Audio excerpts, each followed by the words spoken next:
Good evening, everyone. Hi, welcome. My name is Amanda Thomas, and I would love to welcome you to Science on Tap Online.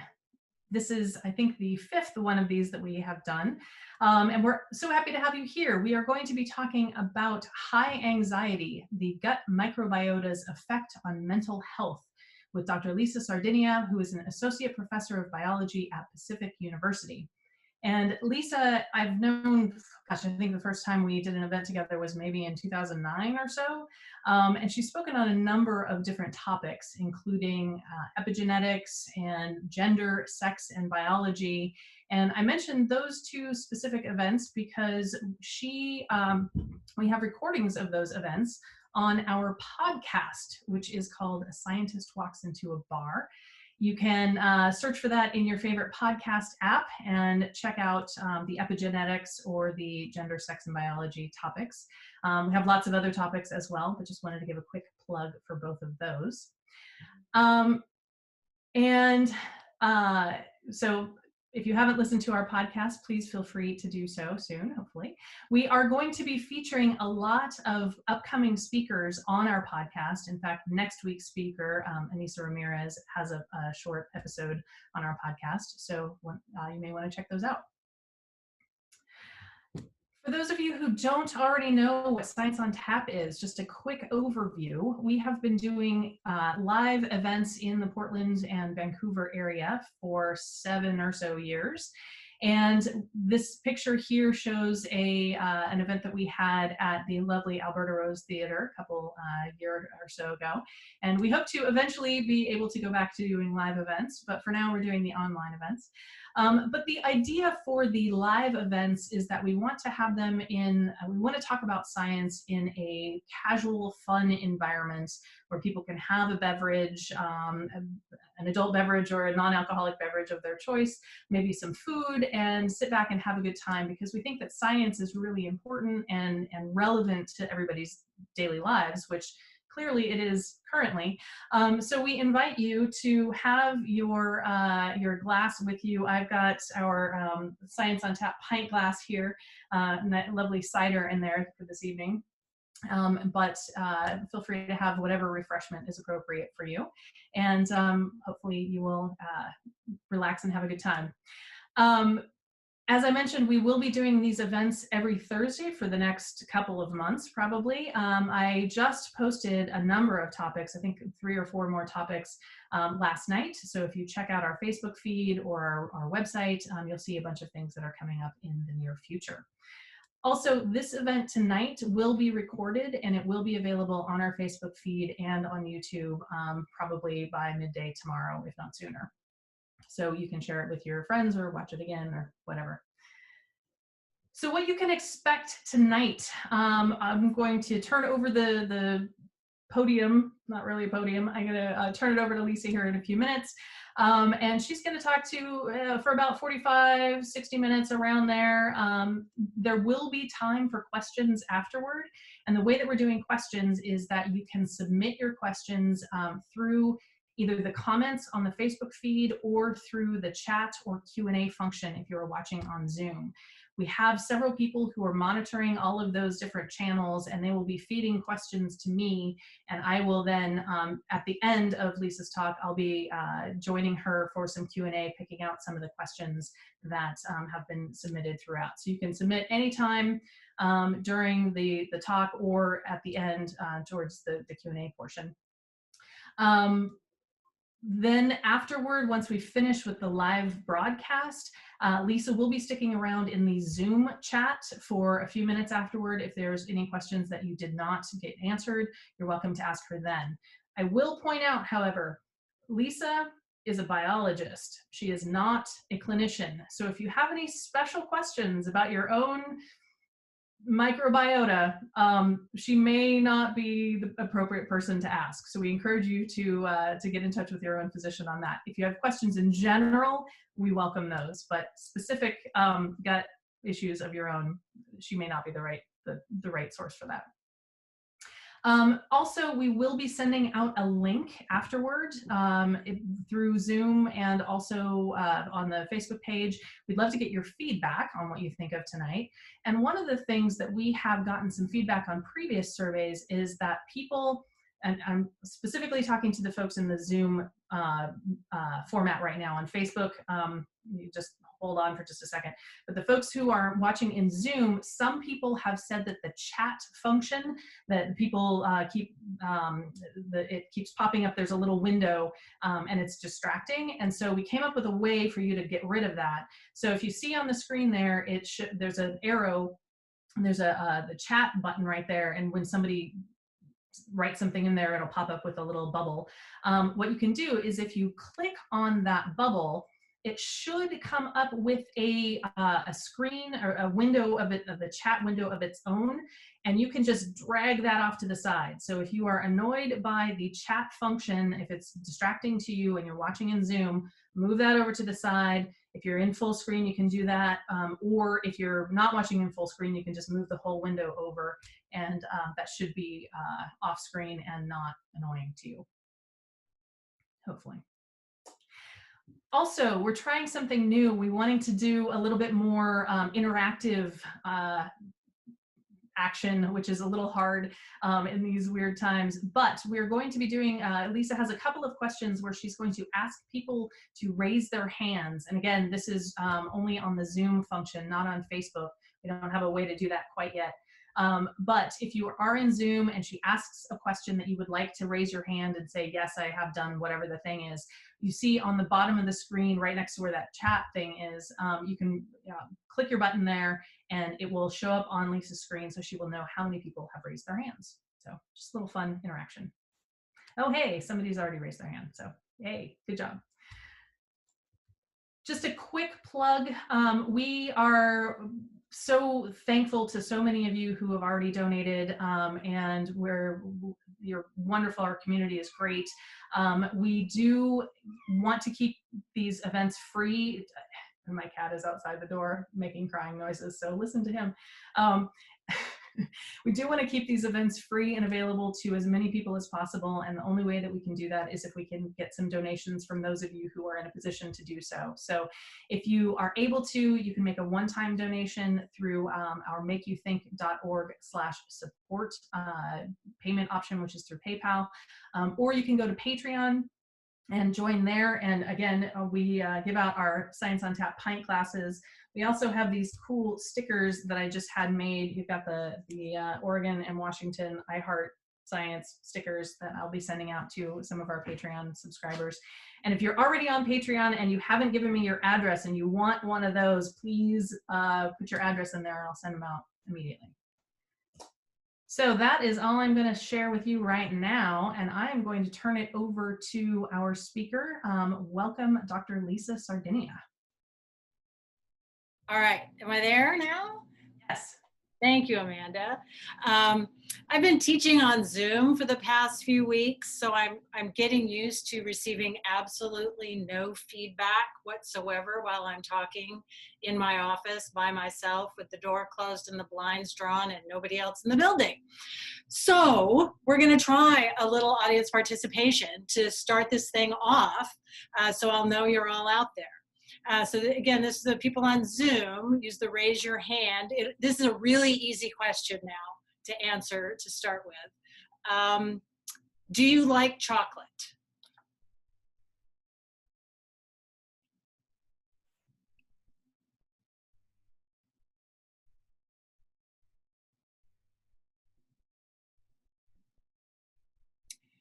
Apparently, a lot of people like chocolate, but some people just change their mind.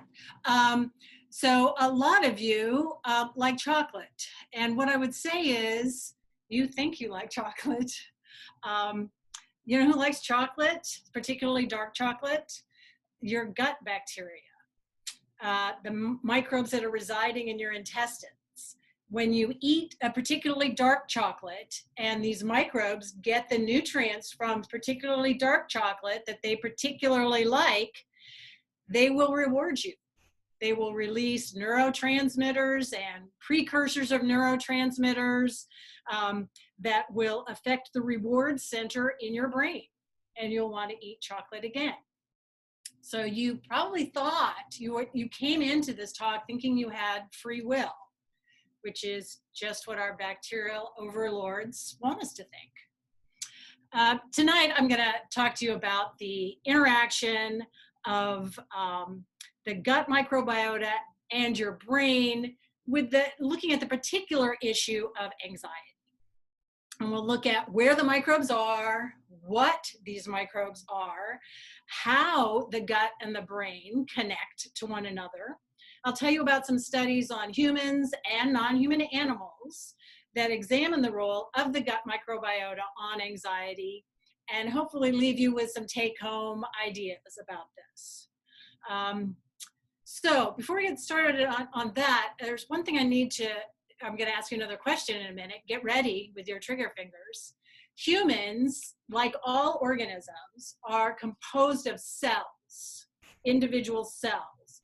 Now, bacteria, the things that live in our guts, are themselves single-celled organisms. Each single cell is its own organism. Humans are multicellular organisms made up of a bunch of different kinds of cells, muscle cells and brain cells and blood cells and lung cells and kidney cells. So the question I have here, not sure how well this is going to work. We're going to give it a shot. It's multiple choice.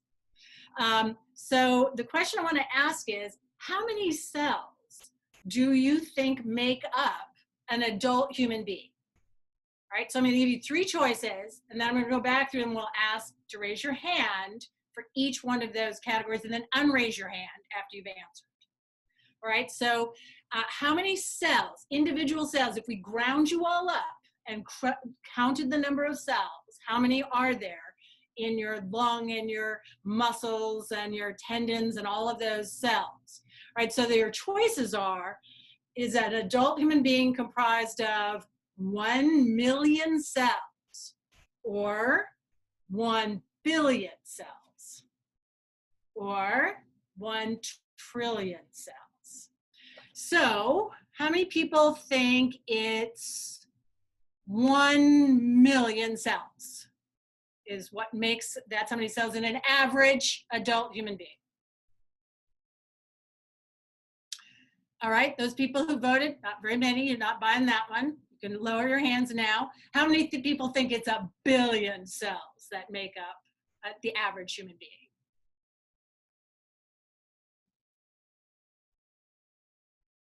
Okay, so more of you there. So I guess some of you are waiting. How many think it's 1 trillion?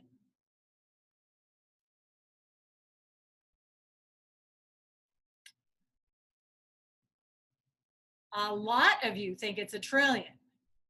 Okay, so here's the deal. You're all wrong.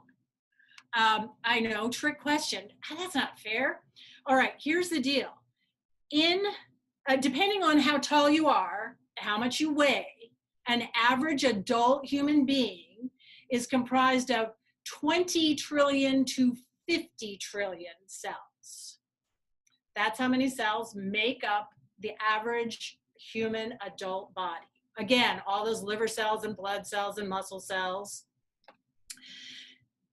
That seems like a pretty big number, 20 to 50 trillion. And yet, you are outnumbered about 3 to 1, maybe up to 10 to 1 by microbes that are intimately associated with you. So that's a large number of cells that make up us, and by mass, we are more human because every human cell is way bigger than every bacterial cell. But by number, you're more bacteria. And these microbes live all over your surfaces. So they're all over your skin, they're in your mouth, and all of your upper respiratory tract on every mucous membrane, the mucous membranes that are in your genitourinary tract, and obviously in your intestines. So they're all over the place. There are a staggering number of microbes, mostly bacteria, that live in your digestive tract. And there are hundreds of different species of bacteria in your gut. You really are, each person is like an ecosystem. You're like, I mean, you're just, each individual human being is like an old growth forest. That's how many species there are that living with you. So this cartoon, this diagram, shows the digestive system. And with a few, these are just a few of the examples of some of the bacteria and yeast that live in different parts of the intestinal tract. And the numbers there have to indicate how many bacteria are there. And these are in exponential numbers. So 0 to 10 squared is 100, 10 to the 7th is 1,000,000. And you'll notice that even in the stomach, there are bacteria and yeast. They are residents. There are not that many residents of the stomach because it's not a very hospitable environment, to be honest. But 0 to 100, and this is a concentration. That's not a total number. There are 0 to 100 individual cells, individual microbes per milliliter. A milliliter is about a quarter teaspoon. And you have more, and the volume of your stomach is more than a quarter teaspoon. So you actually have hundreds, maybe thousands of bacteria that live in your stomach all the time. Then we move on to the small intestine, the duodenum. Still not really large numbers here, 100 cells per milliliter. As you move through the small intestine, we get farther on, the numbers increase to 1,000 per milliliter, 1,000,000, 10 million. Once you get to the large intestine, the colon, we are talking about up to 1 trillion cells per milliliter, and there are 450 milliliters in your large intestine. So you're outnumbered here in your cells by all of these microbes. All of the microbes in your gut throughout the intestinal tract, all together, just the microbes weigh about 3 pounds, which just happens to be about how much your brain weighs. I'm sure that's simply coincidence. It is important to remember that these bacteria are in the middle. They're in the lumen of the intestinal tract. They're not actually inside you because you are, in fact, a donut. You have an opening in your mouth, you have an opening in your anus, you have a hole through the middle, that's your intestinal tract. It's a very convoluted hole all the way through, but if you consume food, and it goes into your stomach and into your intestines, if it does not leave the middle of the intestines and cross the intestinal wall into your body, it's not really inside you.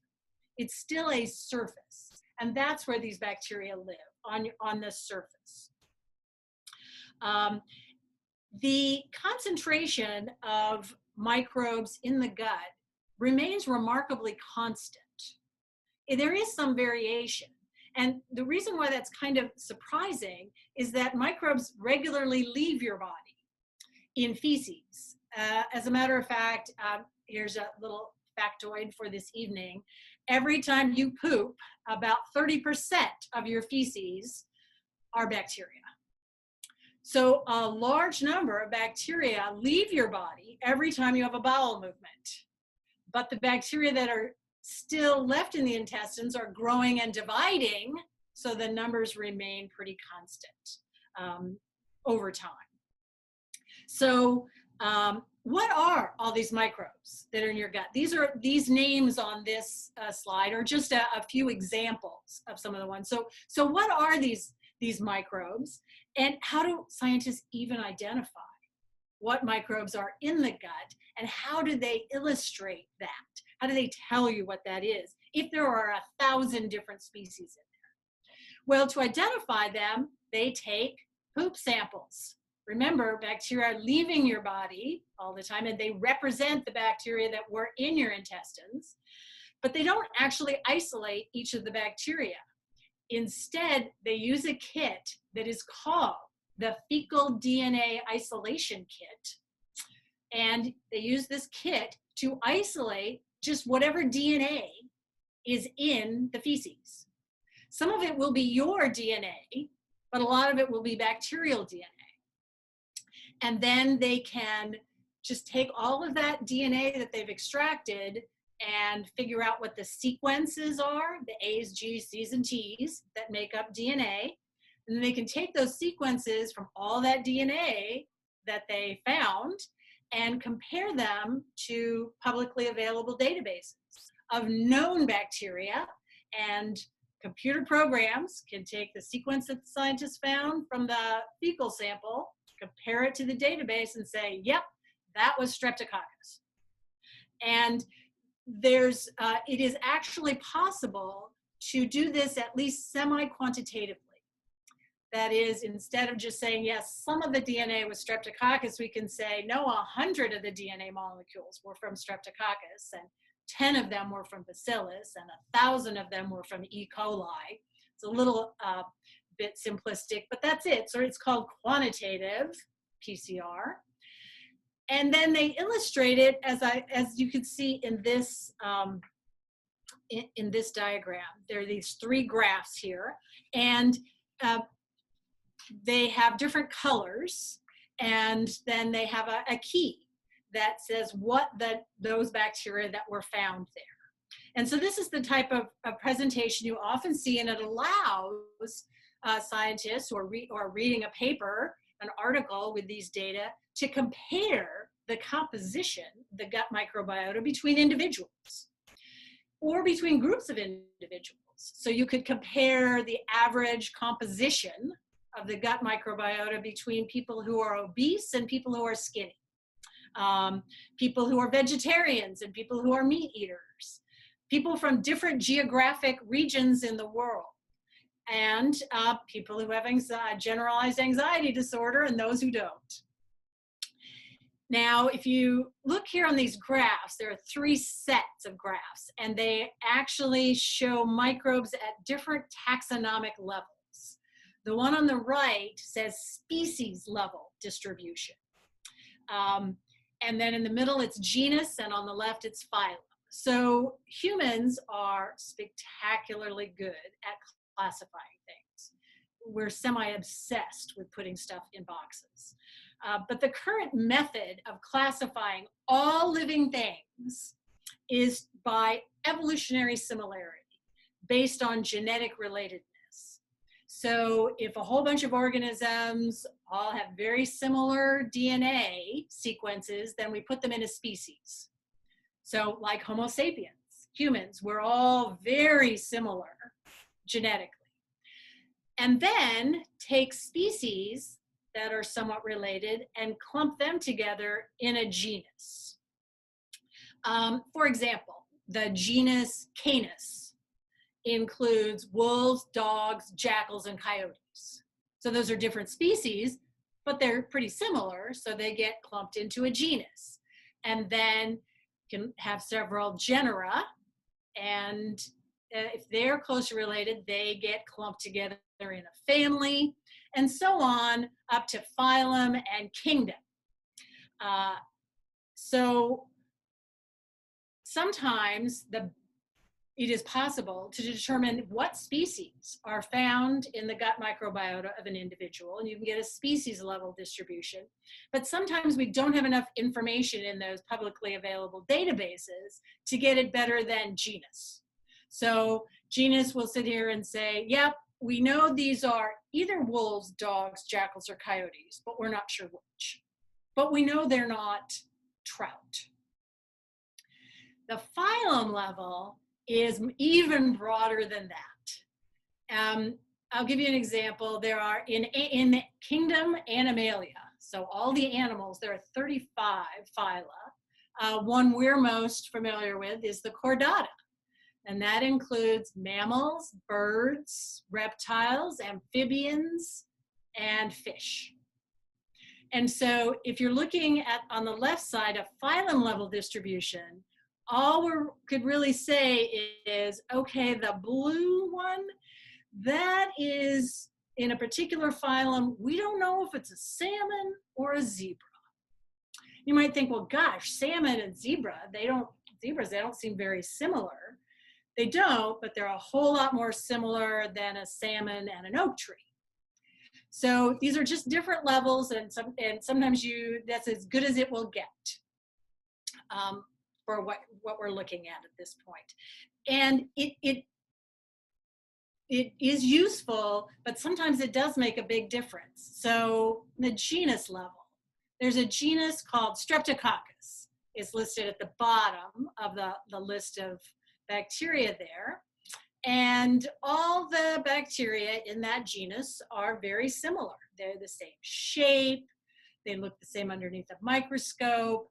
They often have the same physiology, but they're not all the same. For example, there's a particular species called Streptococcus thermophilus, and that's the bacteria that we use to make yogurt. There's another species called Streptococcus pyogenes, and that causes strep throat. So they're genetically similar, but they are different. So again, sometimes this is at different studies, you can see things at different levels. And as we learn more, we get more of the grasp down towards the species level. So how do all these microbes communicate that are in the gut? How do they communicate with the brain of their host? There are a variety of nerves that reach from the central nervous system, the brain and the spinal cord, to various tissues in the body, including, obviously, the digestive tract. And many of these nerves send messages in both directions. That is, messages are sent from the brain to the digestive system and from the digestive system to the brain. And so it is a two-way street. So the vagus nerve in particular is very important. Some of you may have had in the past a vasovagal response. And that is a response when you hear something or see something or smell something, feel something horrifying. The vagus nerve will cause some of your blood vessels to contract and you'll faint. But importantly for us, the vagus nerve interacts a lot with the gut, and it can receive neurotransmitters and send a message to the brain. So that is how, that's how they're connected, and the way they talk. Oops, sorry, I forgot something I wanted to mention. A particular importance in the brain is the limbic system, right? So you have different parts of the brain that have different functions. And I'm not going to go into this in great detail, but the limbic system consists of several regions here: hypothalamus, amygdala, hippocampus, thalamus, and basal ganglia. And among other things, these regions are involved in learning, in memory, emotion, and sometimes we talk about this as the reward center. So this is the region that we're particularly interested in when there's communication between the brain and the gut microbes. So how do they communicate? What is the language of communication? Neurotransmitters. Neurotransmitters are all small chemicals, biochemicals, that can be synthesized, can be manufactured by cells and released, that allow one cell to talk to another, to send out a message, and then another cell can receive that message, and there will be a response.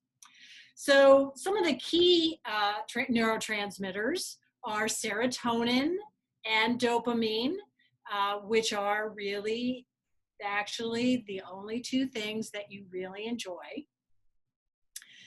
And GABA, gamma amino butyric acid. So serotonin is synthesized from a precursor, an amino acid called tryptophan. Dopamine is synthesized from a different precursor amino acid called tyrosine. Both of those amino acids are what are called essential amino acids. And that does not mean they're more important than the other amino acids. For humans, essential amino acids are simply the ones that we do not have the capability of manufacturing ourselves. We have to get them from our diet or from the bacteria in our gut, who are very capable of manufacturing tryptophan and tyrosine. And they will do so. They will do so for themselves because they need tryptophan and tyrosine. They will also do it in response to getting good nutrients that you have eaten. So when you eat that dark chocolate, some of your gut microbes will make and release tryptophan and tyrosine so that you can make serotonin and dopamine, which will go to the reward centers in your brain and tell you what a great time it was eating that chocolate. In fact, about 95% of all the serotonin in your body right now was synthesized in your gut, not in your brain, even though that's pretty much where we think about it acting, is in your brain. Other bacteria actually synthesize neurotransmitters, which is interesting since they don't have a nervous system. But they synthesize them themselves, like gamma aminobutyric acid. And GABA is a neurotransmitter. It binds to certain receptors. Turns out Valium binds to those very same receptors. So again, if you treat your gut microbiota well, they will produce GABA for you, which will bind to the same receptors that Valium binds to. All right, so that is interesting. But are there any studies that can actually link particular gut bacteria to particular brain functions? Studies have been performed on humans and non-human animals. They each have their strengths and weaknesses. Humans can tell you if you feel anxious, although in a study they would be more likely to complete a survey, like you would see on the left, that would be scored, and you could actually get an anxiety score in different categories of anxiety. Humans can also be tested to see how they respond to stressful situations. You can do a very interesting test called the cold pressor test, where you ask people to put their hand in ice water and hold it there for as long as they can, and you periodically take saliva samples and see how much cortisol is in their saliva. Cortisol is one of the stress hormones, a fight or flight hormone, and people who are feeling more stress will release more of that cortisol. People who are feeling more relaxed will not produce as much, and so that is a measure of how a human would respond to stress. Non-human animals, like mice, cannot tell you how they feel, but mice have been studied for so long and have been so inbred that their behaviors can be compared. So we can't actually say that a mouse is anxious, but we can say it's exhibiting anxiety-like behavior. So mice are largely prey animals, and they prefer dark enclosed spaces. A simple test like on the top left here, a dark light box can be used. A mouse can be placed in this and just measure the amount of time that the mouse remains in the dark side, enclosed, or out in the light side. A mouse that is more curious, investigative, is showing, it goes out into the light, would be showing less anxiety-like behavior. On the lower left, we see an elevated maze. This looks kind of horrifying. It's not that high off the ground, but a mouse can be placed in the middle of this maze and again, left there for a while and measured how often it spends in an open arm versus a closed arm. A mouse that is exhibiting anxiety-like behavior would spend more time in the safe enclosed arm and less time exploring the open arm. There's also, again, the fact that laboratory mice have been inbred so much, there are whole breeds, whole strains of mice that just sort of naturally show greater levels of anxiety-like behavior than other strains. And in fact, there are even germ-free mice. These are mice that are kept, they're fed sterile food, sterile water, they're kept in a sterile environment. They perform C-sections on the pregnant mice so that these mice have no normal microbiota at all. They're not particularly healthy. But the reason they could be useful is that because they have no normal gut microbiota, they can be fed any particular bacteria rather than just saying that just having the type of microbiota that they normally have, they can have a completely defined gut microbiota.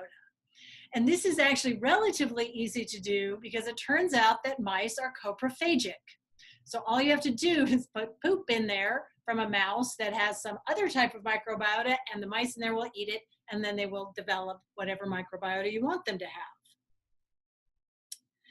So what has been learned in these studies that can help us in our lives rather than these they're very interesting studies, but how does that apply to us? Well, there are a number of studies that suggest that dysbiosis, a disruption in the, and I'm going to do air quotes, yes, normal composition of the gut microbiota is associated with mental health changes, including depression and anxiety. Now, I put air quotes around that because what is a normal gut microbiota composition? What bacteria should be in there and what ratios should they be found in? There's a number of different ways to have a perfectly normal gut microbiome.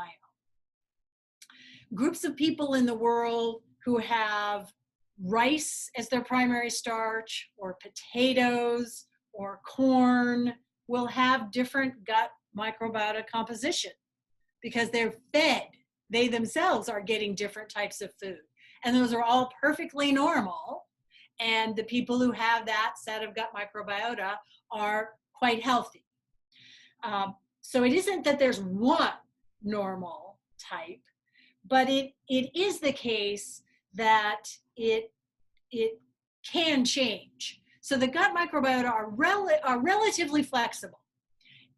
If you change your diet, move to another country and start eating a different diet, your gut microbiota will begin to change to reflect your diet. But they're also the gut microbiota are pretty stable. If you disrupt them, not just change your diet, but there's some disruption, taking a course of antibiotics that kill some of the bacteria in the gut, or you actually get a disease-causing pathogen in your gut that disrupts the normal microbiota, it can recover.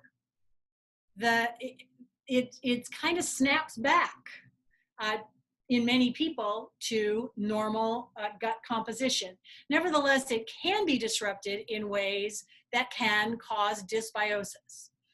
That can be caused by a pathogen. It can be caused by long courses of antibiotics or ulcerative colitis, or a number of different conditions could lead to dysbiosis.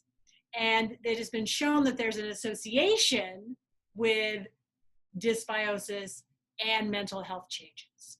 That's an association, not necessarily a causation, but it is certainly an indication that that's worth studying.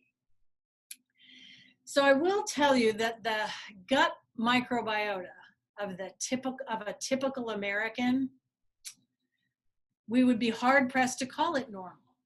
It's quite impoverished, to be honest. It is less diverse than is found in many people around the world. The typical American gut microbiota doesn't have 1,000 different species. It has fewer. That makes it a little less resilient because it's just not as diverse.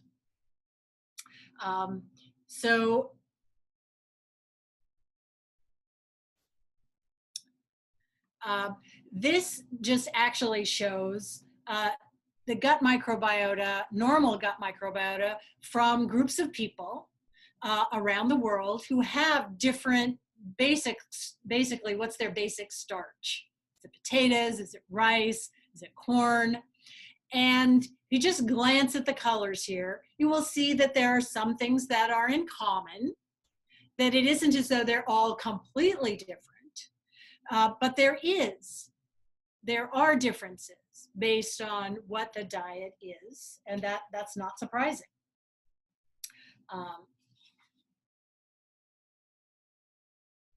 The American gut is not in great shape. And it is particularly obvious when you look at the difference between people who are healthy and the people who have been diagnosed with anxiety. So in these two graphs, HC is healthy controls. So healthy. These are individuals who have not been diagnosed with any kind of mental health disorder. GAD indicates individuals who have been diagnosed with generalized anxiety disorder.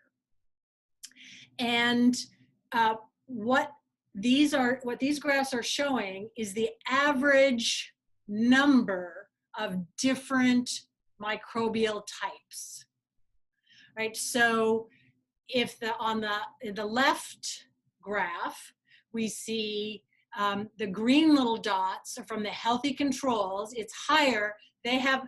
Healthy controls have a higher number of different types of species of bacteria in their gut than people with generalized anxiety disorder. And if you compared the American gut microbiota overall, it often is lower than the diversity that we see in people who eat a more traditional diet for their area that do not eat very many processed foods. The graph on the right shows a different way of measuring the diversity. And the graph on the right shows a measure of diversity that takes into account how many different species. When we extracted the DNA, how many different species did we find? But it also takes into account how many individuals of each of those species were found. And this is important. If you think of this analogy. Let's say you had an acre of land and there were 100 trees on that acre. And there were 10 different types of trees, 10 different species of trees. There could be 10 of each tree, or there could be 91 of one kind of tree and 1 of each of the other kinds of trees. And they would have the same number of species on that acre, but it's very different if they're not evenly distributed. If you have 100 trees, but there's only 1 ash tree, 1 elm tree, 1 oak tree, 1 maple tree, a whole bunch of Doug firs, then if you cut down the 1 maple tree, then you don't have any maple trees left. But if there were 10 oak trees, 10 maple trees, 10 Doug fir trees, 10 ash trees, you could cut down 1 maple tree, you're still good. So again, here what we see is that healthy controls have not only more species, it's more evenly distributed than individuals who have been diagnosed with generalized anxiety disorder. So there is some sort of dysbiosis correlation going on here. Oops, I was going to ask a question. I forgot, we're going to ask a question. So wake up, everybody, get ready to raise your hands. So here is the question I have. The question I have is, do you know what a prebiotic is? Not a probiotic, a prebiotic. Do you know what a prebiotic is?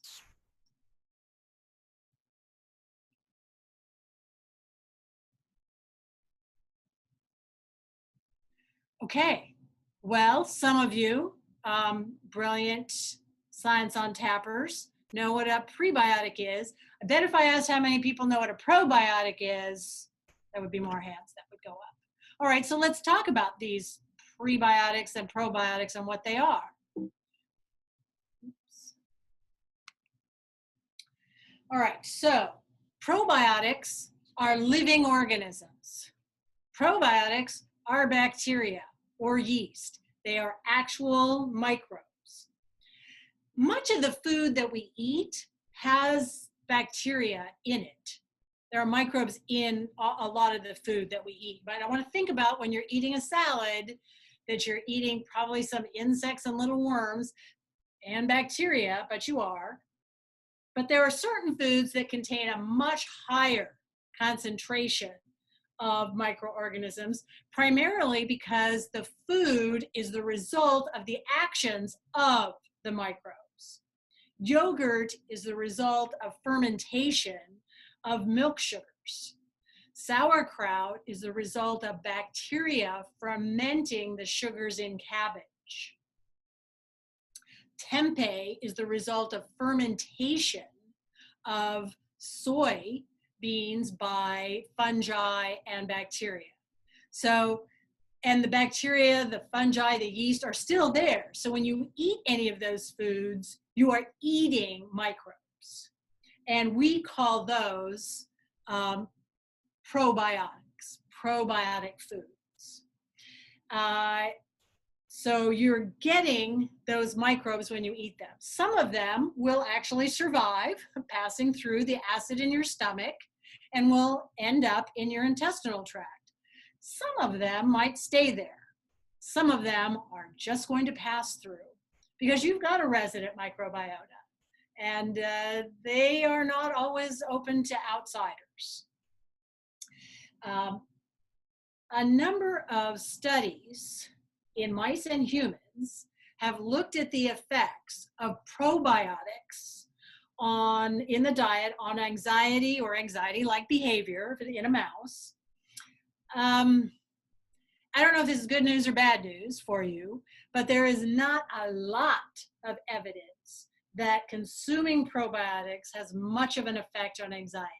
So the graphs that you see here are from a study that had individuals, they took a survey.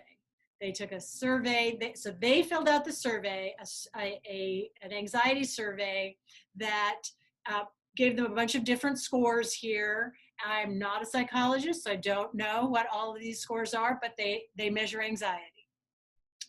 And then the bars indicate how high their scores were. The higher the score, the greater the anxiety. That much I know. So the black bar shows baseline. This is how they scored before the experiment started. The red bar shows the results of people's self-reported anxiety on this survey after 2 weeks of consuming a placebo. And the blue bars are the same thing for people who consumed a probiotic for 2 weeks. This was a flipped study, so after 2 weeks, the people who were taking the probiotic took the placebo, and the people who took the placebo took the probiotic, and then they combined all of the scores. Here's the issue on this, if you take a look. There doesn't seem to be any difference, is the deal, on consuming the probiotics. Doesn't seem to be, there's no statistically significant difference. In some cases, it looks like the placebo did better than the probiotic. Now, there have been a lot of studies, and some of them show that there is an effect, some don't. Often, the results of the study depend on what the baseline was. Are you working with a group of people who all have generalized anxiety disorder? People who all have some sort of dysbiosis in their gut? And so what I would say is the results are extremely not conclusive on probiotics. Doesn't mean that probiotics are bad for you at all. As a matter of fact, particularly when there's been any kind of disturbance, taking antibiotics, for example, having a bout of diarrhea, helping reestablish your normal gut microbiota by eating fermented foods is probably a great idea. It is just possible right now. We couldn't say, hey, everybody, if you're feeling anxious, just chow down on some yogurt, you'll feel better right away. Probably not the case. But it's still good for you. There's nothing wrong with them. All right, so back to this. So that's probiotics. Prebiotics are not microbes. They are food or microbes. Nearly all of the nutrition that the gut microbes get comes from the food that you eat. That's how they get their food. And this is going to sound like a non sequitur, but it's not. An interesting mystery for many years had to do with human milk. So humans, like other mammals, human females, manufacture and secrete milk to nourish infants. Human milk has a lot of lactose in it, and that is manufactured by the mother, secreted in the milk to nourish the infant, to provide energy, to provide food. That lactose is digested in the intestinal tract of the infant and used for energy. All right, so the mystery here is more that human milk also contains some kind of weird sugars. These are manufactured by human females using energy to do so and secreted in the milk, and they are completely indigestible by humans, by that infant, by any humans. Forget lactose intolerance. These are indigestible by any human. So why would they be there? Because for most of human history, most of the evolutionary history of humans, getting enough calories to survive was not always easy. Expending calories to make sugars that will be in the milk that you're feeding to your child, but the child's not getting anything, that's crazy. That does not make any sense evolutionarily. But it turns out, who likes these sugars? In fact, a particular bacterium called bifidobacterium, which is for breastfed human infants, the primary bacterium in the gut microbiota, makes up like 80% of all the bacteria in an infant's gut. And they are digesting those unusual sugars that are not digestible by the human host. So it's not a waste of energy. But think about that. How close a symbiotic relationship must that be? That humans now have genes that encode the enzymes to synthesize sugars to feed the bacteria. That's a close relationship.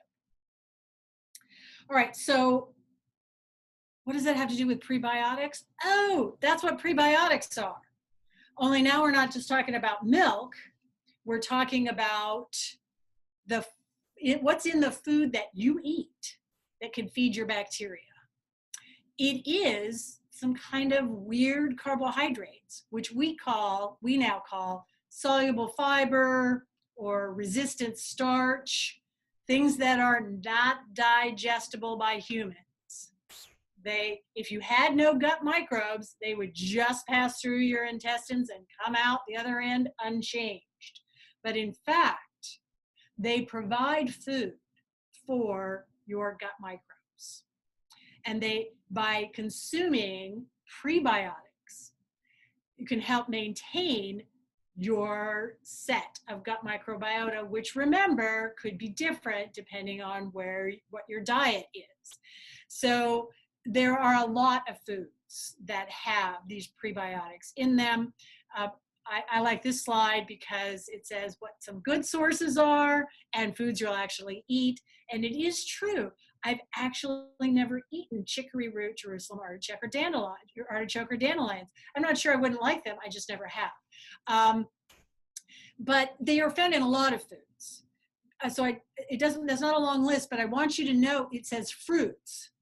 All of them, vegetables, all of them, and legumes, all of them. So it isn't as though you have to eat very particular foods. There's a ton of foods that have the kinds of molecules in them that your bacteria need to stay healthy. And that brings us to a couple of phyla of bacteria. So these are the big groups, right? So Bacteroidetes and Firmicutes. These are two phyla of bacteria that seem to be important in anxiety in particular. So this study was done on non-human animals, on mice. So we have 4 graphs here. So let's look just at the top here first. These 2 graphs at the top, we're looking at these 2 different strains of mice. They're under the x-axis. We have BALB-C mice and TAC6J mice. It turns out that in these incredibly inbred mice, BALB-C mice are naturally show less anxiety-like behavior. TAC6J mice naturally show more anxiety-like behavior. And that is shown in the top graph. So in the top left graph, it says any open arm duration. That was that elevated maze. So BALB-C mice, they're crawling out on the open arms, above the ground, having a good old time, looking around, not anxious at all, apparently. They don't spend so much time in the closed arms. You'll notice the TAC6J mice, yeah, they're not coming out. They're staying in the closed arm, indicating a lot of anxiety-like behavior. All right, so that's just natural. That's just how they act. Well, let's take a look at their gut microbiota. So that's shown in the bottom. On the one on the left is the abundance of Firmicutes, any bacteria that are in that entire phylum, and Bacteroidetes, any bacterial species that are in that whole phylum. That's as close as we're getting, that's as narrow as we're getting here. There are a couple of things we see right away. The first thing we see is the BALB-C mice have a whole lot more bacteria. The bars go up much higher. They just have a whole lot more of both of these bacteria. And the TAC6J mice seem to have a more impoverished set of gut microbes. The other thing is a little less obvious because it turns out that the conclusion of this, what I'm going to tell you in the conclusion of this is that Bacteroidetes is bad. Bacteroidetes causes anxiety-like behavior. And you look at this and you say, but wait, the BALB-C mice are the less anxious ones, but they have more Bacteroidetes than the TAC6J. You have to look at the ratios within a single species. So the BALB-C Firmicutes, the BALB-C Bacteroidetes, they got a whole lot more Firmicutes than Bacteroidetes. Now let's look at the TAC6J. They have a little more Firmicutes, but the ratio there, the ratio of Firmicutes to Bacteroidetes is a lot smaller. And there have been a number of studies that have shown that that ratio is highly correlated with anxiety or anxiety-like behavior. So when I said before, there's no such thing as a good, perfect, normal microbiota, it appears that having a higher proportion of all the species that are in Firmicutes, that phylum, is associated with less anxiety. Now, interestingly, a number of the bacteria species that are found in the phylum Firmicutes are probiotics, which would indicate maybe you should eat some more probiotics. But how do you make your Bacteroidetes go down? That's a tough one. Don't really know. If you could get it the right way and then keep eating the right things, maybe it would stay that way. It's not, so far, all the experiments are done in mice, which you can manipulate more easily than humans. So anyway, back to this though, probiotics and prebiotics. What should you do to keep your gut microbiota healthy and happy, or nudge them to greater healthiness and happiness, so that they'll reward you with those wonderful, rewarding neurotransmitters. You'll be less anxious. Well, feed them what they like to eat. Right? That's pretty much it. And you can probably find something in that category that you like. And don't consume things that your gut microbes don't like. Homo sapiens, so anatomically modern humans, Homo sapiens, have existed on Earth for, I don't know, maybe 300,000 years. But they evolved from other Homo species. So the gut microbiota have been co-evolving with humans for, I don't know, 1 million years maybe. And to be honest, they could handle pretty much any diet that got thrown at them. That's why there are 7.7 billion people on Earth. Humans are omnivores. Even Paleolithic humans ate anything they could get their hands on. It is my favorite diet, she said sarcastically, the paleo diet. First of all, I'm not sure why people would want to eat a diet of the people who died when they were 30. But Paleolithic people ate anything they could get their hands on. But mostly they ate food. It's only relatively recently that we have moved to these more and more processed foods. And the gut bacteria haven't had long enough to evolve to deal with all the stuff, all the non-food materials that we add to our food. The preservatives, the stabilizers, the emulsifiers, all the altered synthetic sugars and the artificial sweeteners. That's a little tougher for our gut microbiota to handle yet. They just haven't had to deal with that.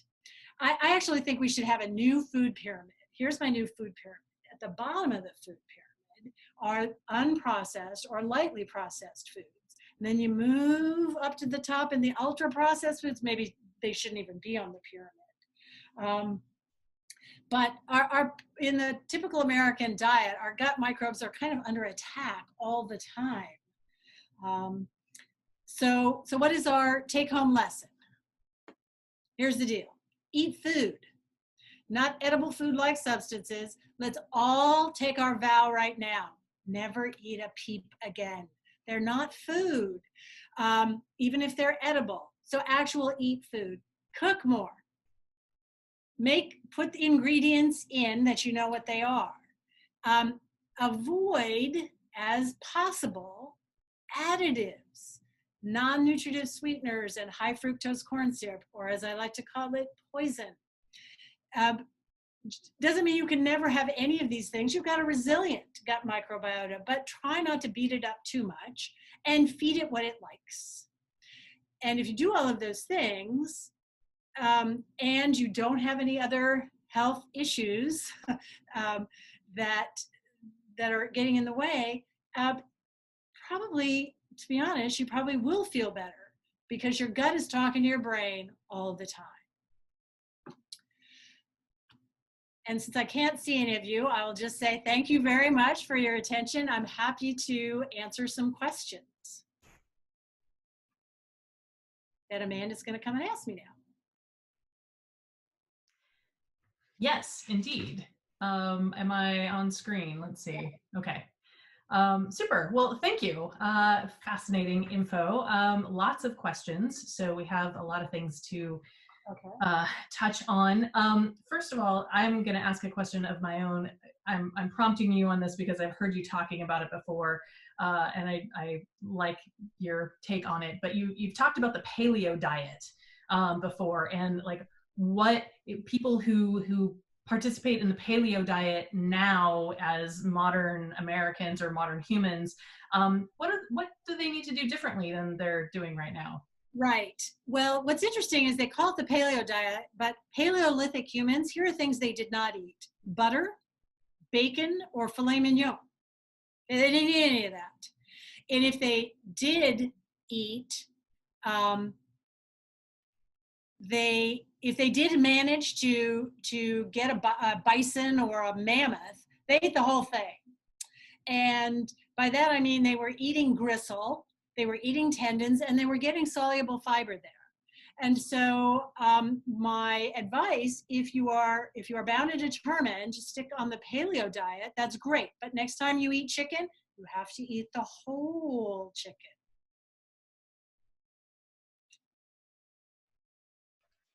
Right. Had some questions about the bacteria specifically, the ones like locations and whatnot.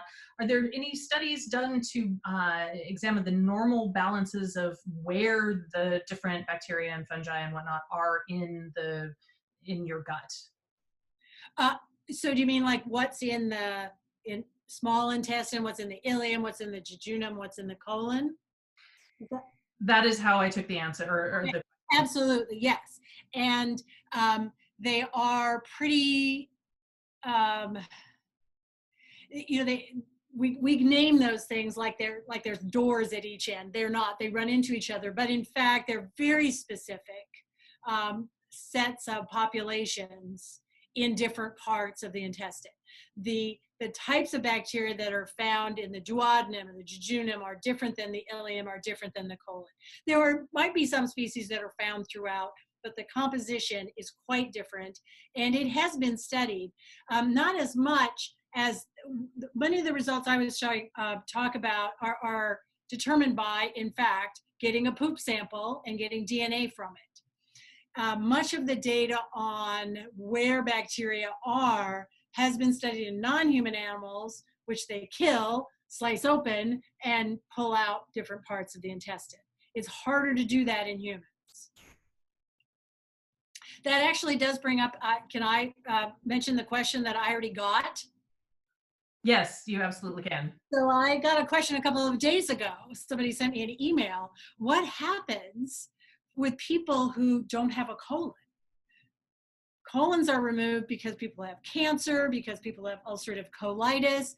And if you remember way back, that is where the bulk of the bacteria, the microbes live, is in the colon. So if you don't have a colon, what are the bacteria? Are there no bacteria that are producing these neurotransmitters?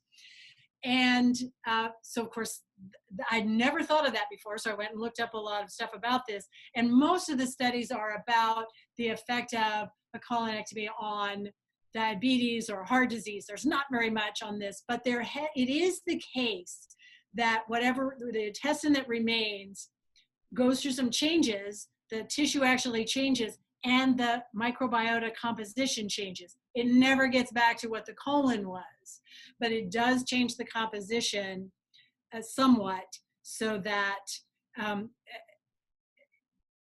it isn't as though the people are just without them entirely, but it never does come back, as far as we know, the same way. There are a couple of questions that I'm going to kind of put together. So somebody made a comment that it seemed like 2 weeks was a fairly short period of time to do a probiotic study, and somebody else asked about how long does it take for somebody's gut microbiome to change. And can you talk about the time length that kind of thing happened over? I will say that the idea of treating people who haven't just gone through a whole series of antibiotics or had a C. diff infection or something like that, if you just eat probiotics, it's unlikely that they're going to change your gut microbe content that much. You have staggeringly large numbers of resident microbiota. They're not going to get, the switch is not going to flip because you eat 1 billion bacteria in some yogurt, even if you do it every day. It's just not. So that's the deal, is that treating people who have a relatively normal set of microbiota already don't see a lot of change by taking those probiotics. And I don't know, taking them longer, at some point, would it make a change? It's not clear that would happen. But your gut microbiota can change. There's this, I can't remember his name, this interesting guy who, he studies this a lot, and he goes around the world and he will live with sort of indigenous tribes and begin living like them. He will eat whatever they eat. If they don't wash their hands, he doesn't wash their hands. He just lives the way they do for a few months, and then gets a poop sample, and they check his microbiota, and it will start looking like the people he lived with. Then he'll come back to the US, in a month later, it's back to typical American. And he's done this over and over, switching his microbiota to different geographic regions in the world. That is interesting. Yeah. Yeah, not my idea, yeah, but yeah. Related to medication, I had some questions about antidepressants, and obviously you were talking about how serotonin, there's a lot in the gut and whatnot. So how does taking a serotonin reuptake inhibitor, that sort of thing, how does that affect your gut microbiome? It really doesn't. So the serotonin reuptake, too much. Anything, but the serotonin reuptake inhibitors really work on the receptors on the cells in your brain.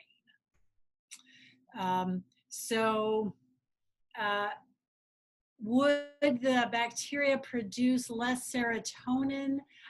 I don't think there's much study on that, but I'm not sure that there's much of a feedback mechanism there to the gut microbes, because they produce the precursors, actually.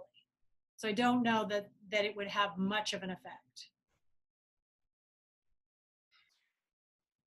More questions about what people should be eating, or should is maybe a bit strong, but what they might consider eating.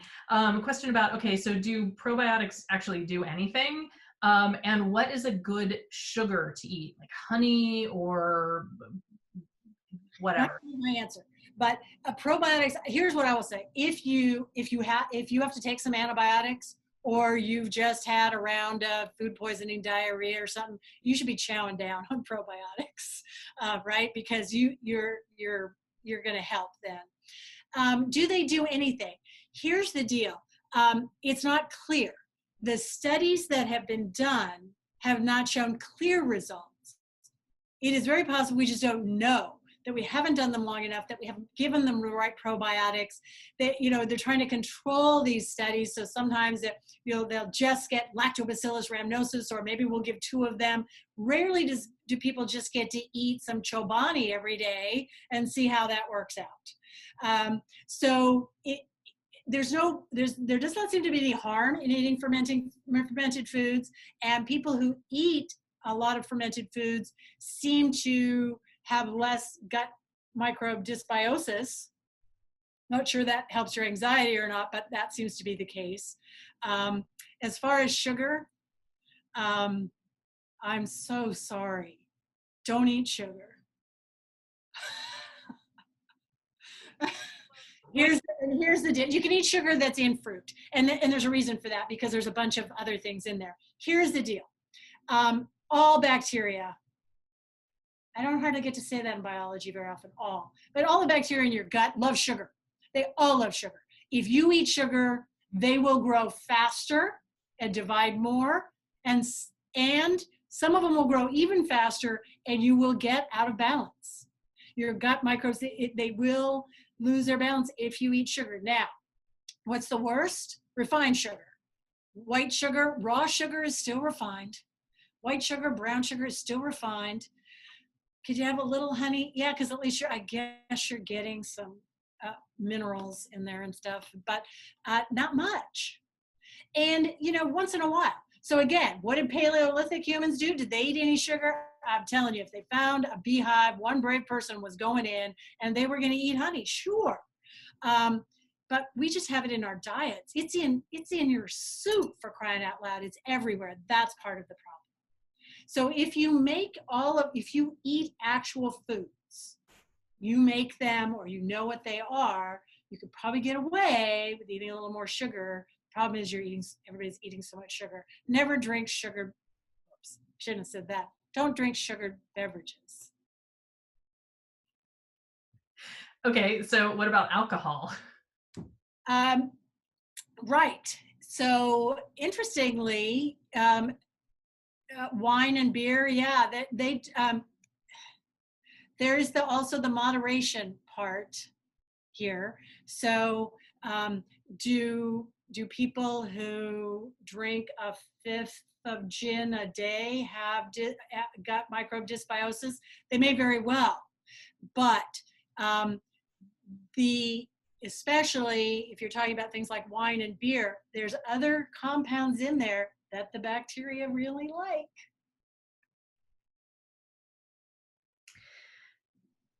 So kind of go in the other direction a little bit. What about when we're in a situation where there's a lot of anxiety because things are a little upsetting these days? How does that affect the gut? And then does that have a feedback loop, or is there any evidence around that at all? Yes, it does. So it goes both ways. And you knew this before COVID-19. When you're nervous, what do we call it when you're nervous? Butterflies in your stomach.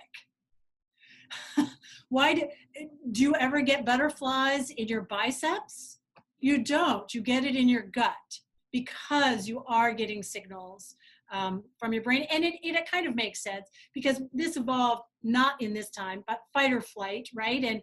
And getting either shutting down your intestines because you got to run away. So it actually kind of makes sense that it would send those kinds of messages. So there is, yes, it talks back and forth. And that can lead to behaviors that are not optimal. I don't have the greatest diet in the world, but I will tell you, the more I learn about my gut microbiota, the more I feed them. I now look on every package, and I'm not eating anything that has carrageenan, guar gum, polysorbate. I just don't eat any of those emulsifiers. No high fructose corn syrup. But since COVID-19, you cannot possibly imagine the number of tortilla chips I've eaten. That's everybody's got the thing, and I ate some candy. I had to cut that out right away because right away it makes me feel not good. It makes my gut feel not good. So it is back and forth, and if you can get yourself to eat a good diet, eat food. I'm not kidding. I don't want to say it doesn't matter at all, but if it's actual foods, not processed stuff with a bunch of chemicals that aren't part of the food in them, your gut microbiota can probably handle it and will be fine. I have to admit, at the beginning of your talk, when you were asking people whether they like chocolate, I did go run in the other room and grab some chocolate. So related to that, was it high cocoa percentage? Yeah, it's a very good dark chocolate. Then you're good. Good. Related to that, craving. What causes that? Craving. I don't know, actually. I mean, there's different reasons why you would crave different things. Sometimes you crave something because you're actually missing, well, actually, I was going to say because you're missing a particular vitamin or mineral, but there's conflicting data about that you crave things that you need. Because there have been studies that show that and other studies that say, no, that's just garbage. Humans do crave food. Again, if you think about most of the evolutionary history of humans, getting calories was not easy. So it was you wanted to eat whenever you could eat, and you ate a lot. And we talk about having a sweet tooth. Humans kind of have a sweet tooth, and that probably there was a lot of natural selection for that as well. When you eat sweet things in the wild, it is more likely that they won't be poisonous than if they're, say, bitter. So there's that natural kind of craving for that. That's just ingrained for a million years. And possibly when you're in a stressful situation, there might be more of that, because for most of human history, a stressful situation was you were under attack or you were hungry. Okay, I have a couple more questions if you're up for it. So I don't know, they're getting harder. I don't know. well, this one is well within your wheelhouse. Okay. About poop transplants. Yes, poop transplants, of course. So these are FDA approved right now, I believe, only for people who have intractable Clostridium difficile infections. So Clostridium difficile, C. diff, is a bacterium that is normally found in the gut, but can, under certain circumstances, overgrow, particularly if somebody has taken antibiotics for a long period of time, it's been institutionalized for a while, they'll get this overgrowth of C. diff and they will get diarrhea. And that diarrhea can last for months. And the treatment for it is, weirdly, more antibiotics. But sometimes that doesn't work. And then the only way to really cure it is to take gut contents from somebody who doesn't have a C. diff infection and put those into the gut of the person who does have the C. diff infection. And it is close to 100% effective. Now, there's a couple of ways that that is done, sort of like the reverse colonoscopy kind of thing, putting stuff in. But I think more frequently now it's consumed.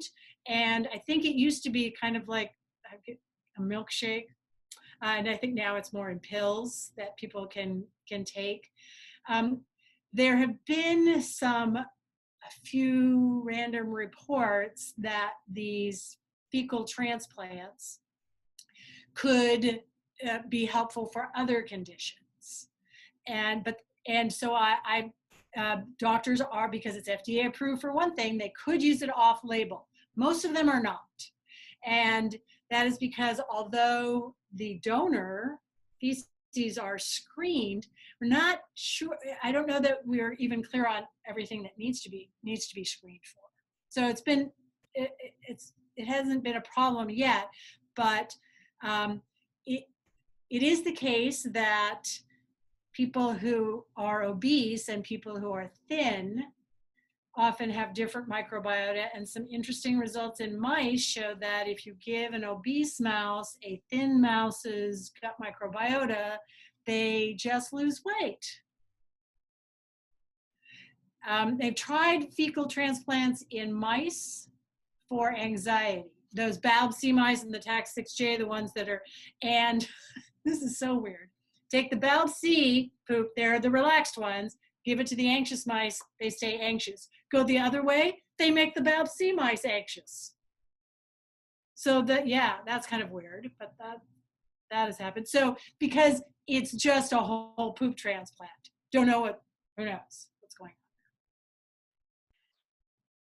on. More about the behavior. What about fasting? What does that do to a human body? What does it do to, I'm not a physiologist, so I'm sure there's all kinds of interesting things it does to your muscles. I suppose it depends on how long you fast. Many people fast every night when they're asleep. And again, humans, we often hear, well, humans fasted all the time. Not necessarily by choice. I will say, Paleolithic humans, if they could have eaten every day, would have eaten every single day. They didn't get to. And so there are some mechanisms to allow humans to survive when they are fasting. But if you're fasting, your gut microbes are fasting as well. Now, if in fact you have an infection, you've got some food poisoning, you have diarrhea, maybe don't eat for a while. Maybe let's not feed those bad bacteria. But again, you probably don't feel like eating anyway. But I don't know. I don't know what to say about all the fasting business. if people aren't too silly about it, it's fine. I will just say my hero, Michael Pollan, I think says it best, right? What did he say? Eat food, not too much, mostly plants. Unless you have a sensitivity to something, so like me, this is the saddest thing ever. I can't eat peaches. And I love peaches, but I can't eat them. Okay, if you have that, don't eat that. But this whole idea that whole classes of food for all humans are a bad idea, that's very, very weird. Just eat some food. Food, not edible food-like substances. Gummy anything. Well, I think with that, we have gone a little longer than I anticipated, but lots of questions and obviously lots of good information. So with that, I think we will say thank you to Dr. Lisa Sardinia. And if any of you on Zoom want to hang out and chat, do the video, or I'm sorry, the text chat with her on there, you are welcome to do that.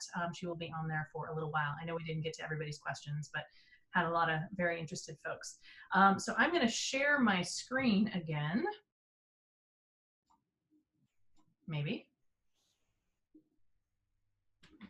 What?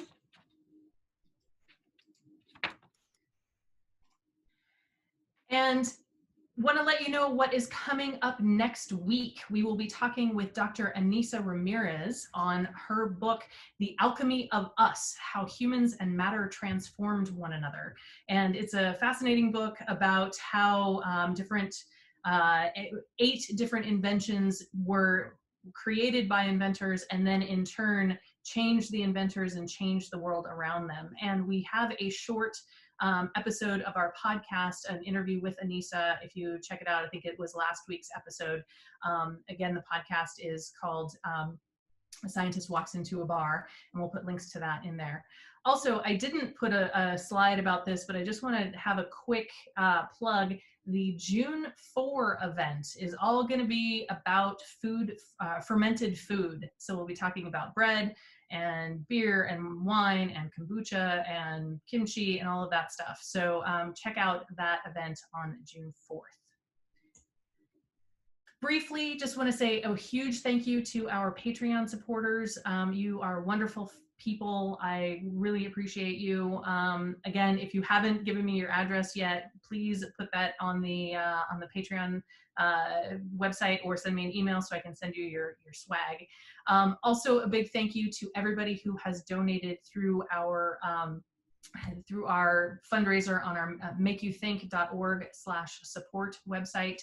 Make You Think is our nonprofit partner, and we couldn't do this without all of you folks who are donating and being so very generous. So thank you for being here this evening. Thank you for participating. There was a lot of people who stuck around in the Q&A afterwards, so really glad you're all here. And please come back and see us next week. And thank you all for being here. Have a great week.